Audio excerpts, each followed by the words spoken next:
Hello everybody, welcome to my channel. My name is Ijoma Nwoke. I talk about relationship and everything relationship.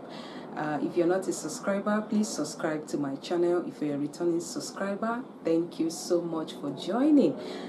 Today we're going to talk about communication, aspects of communication that you should pay close attention to, especially when interacting with your partner. Okay, without communication there won't be any human interaction. So any kind of human relationship requires communication, and communication is in two ways: the verbal communication and the non-verbal communication.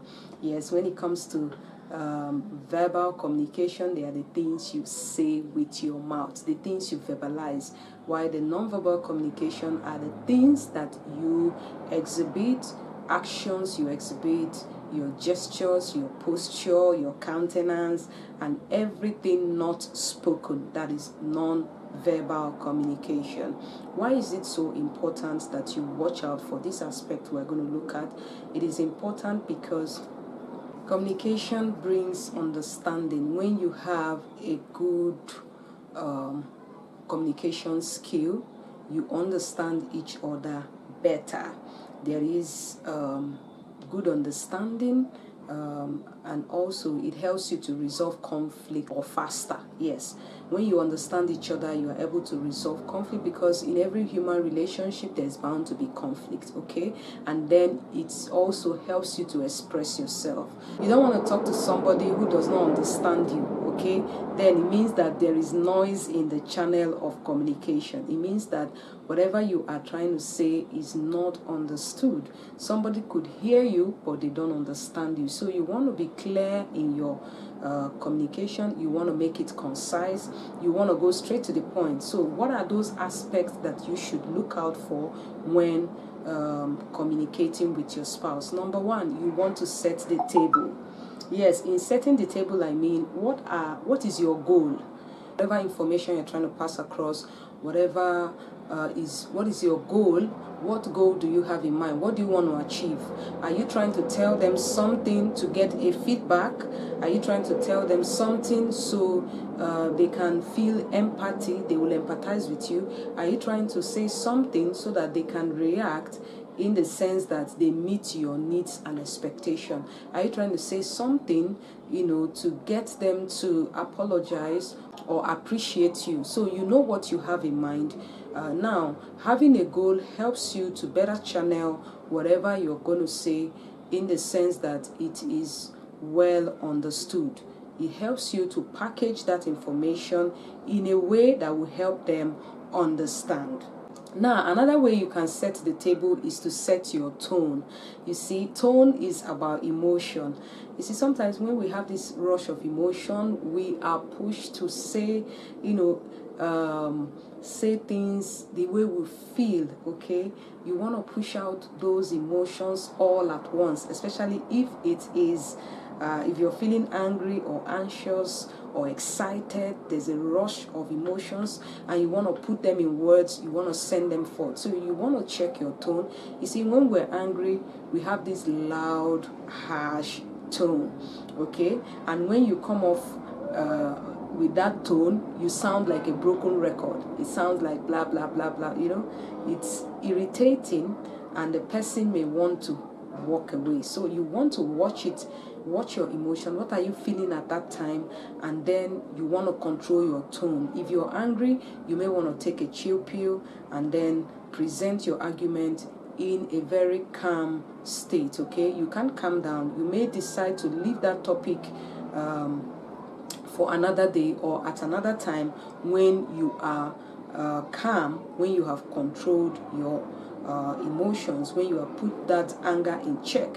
Because saying it in a fit of rage could make you use words that ordinarily you do not want to use, or ordinarily may or might hurt your spouse. Words are so powerful that when they go out, they can either build or destroy. So you want to watch the words that you are going to be using to put out that expression, and you want to watch the tone, because what you're saying might be good, but because of the tone that you have come off with, you find out that you have lost the case. Okay, watch your tone and on how you present that emotion or whatever is going on. Okay, yes, for women, it is good to stay within your feminine power. Don't try to speak like a man. When you're speaking like a man, to a man, he feels he's talking with a fellow man. He feels if it sounds offensive, okay, yes, it sounds confrontational, it sounds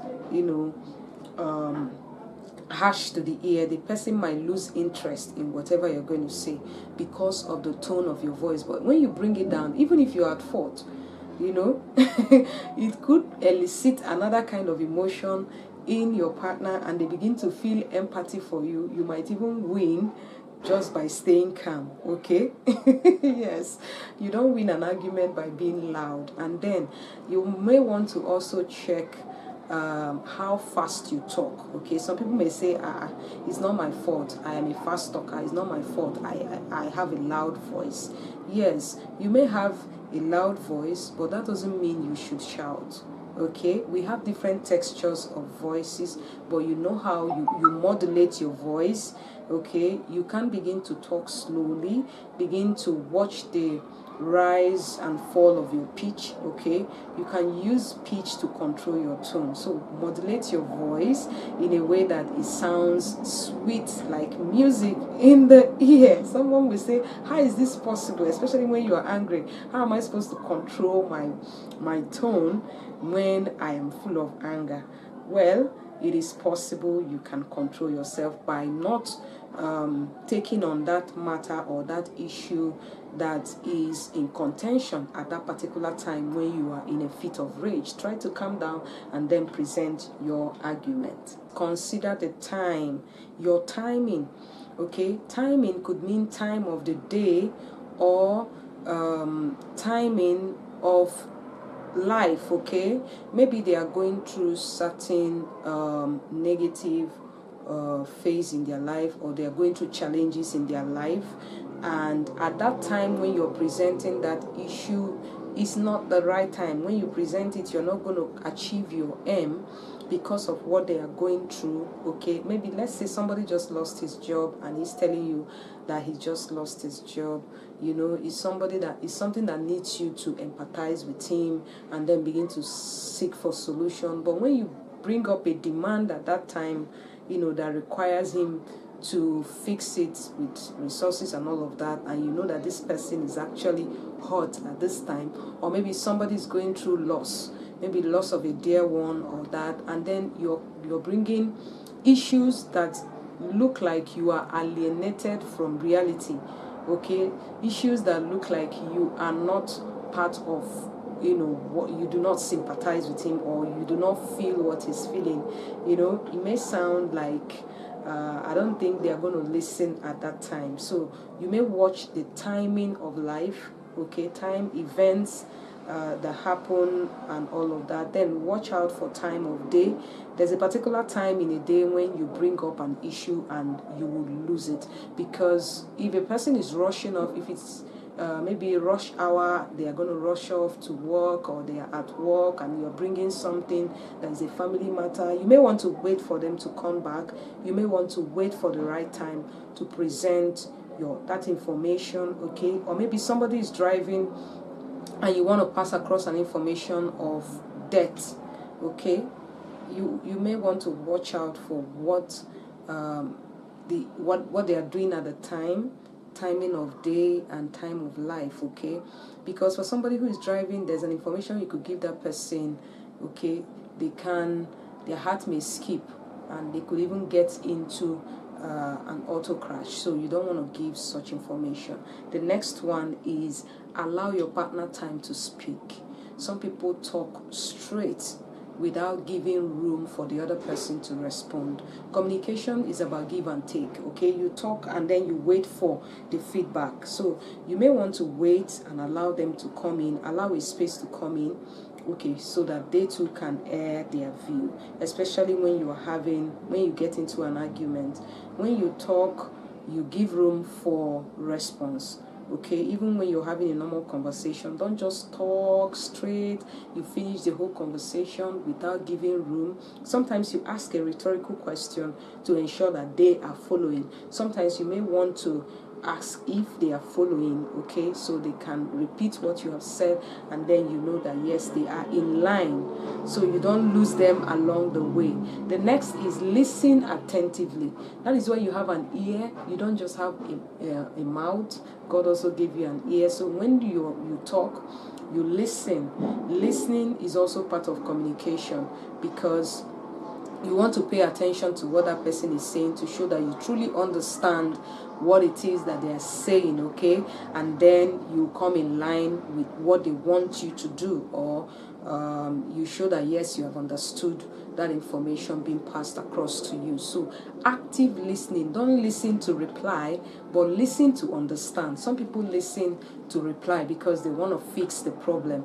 It's not about going into fix-it mood all the time. Sometimes maybe that person doesn't want you to fix the problem. They just want you to give a listening ear. They just want you to empathize. They just want you to know, okay? So you need to listen and show that yes, you have understood by either repeating what they have said to show that okay, you said you need this, you said you need that. If I understood what you have said, these and these and these are the things you have said, and then they can agree, okay, they can affirm it. The next point is keep it short and concise, okay?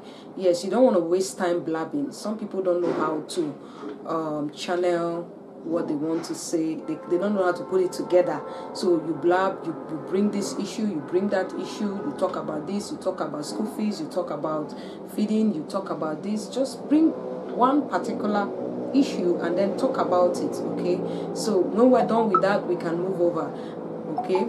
Then the next is pay attention. You may want to remove gadgets, yes, especially, you know, doing something like this while somebody is trying to talk to you can be disrespectful, or you are on your computer or laptop typing and the person is trying to say something important to you.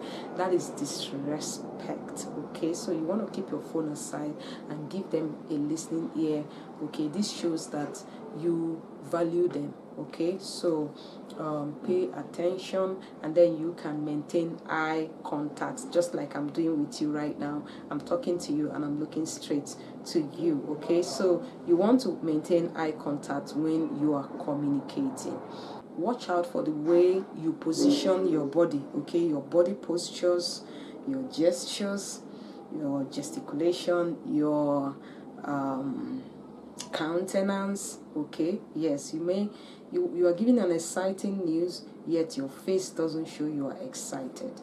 That is a non-verbal communication. Now you're saying something else, but we're reading something else from your body language, okay? Slamming of door, you did not talk. Do you know that silence has a voice? Even when you are silent, it could mean that you know you don't want to respond, or you have affirmed what is being said. So even when you are silent, you are still talking, okay? Rolling your eyes, rolling your tongue, all of those things are all communication.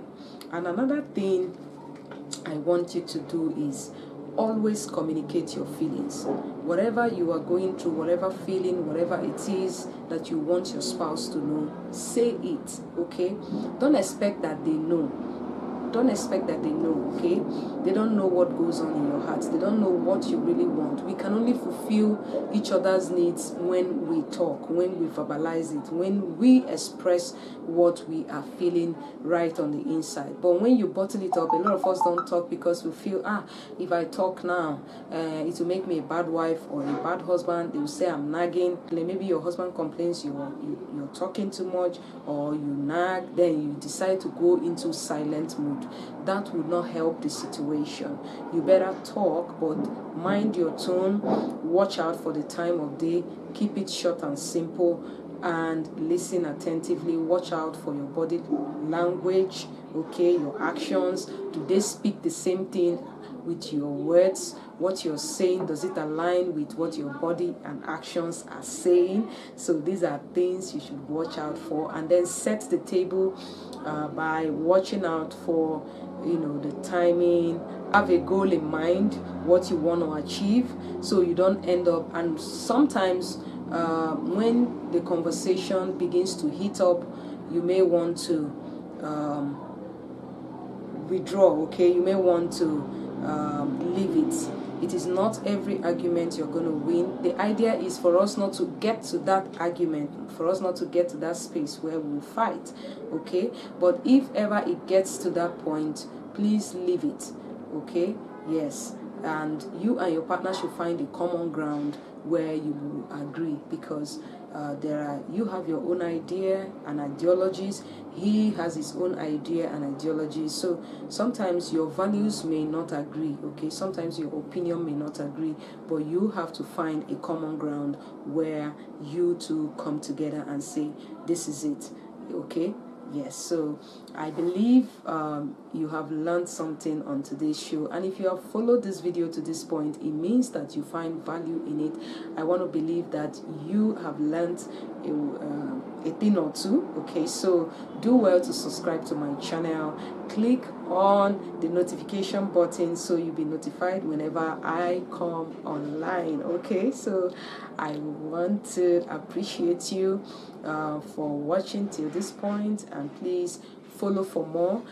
Thank you so much for being here. I love you guys, and I'll see you soon. Have a lovely day. Bye for now.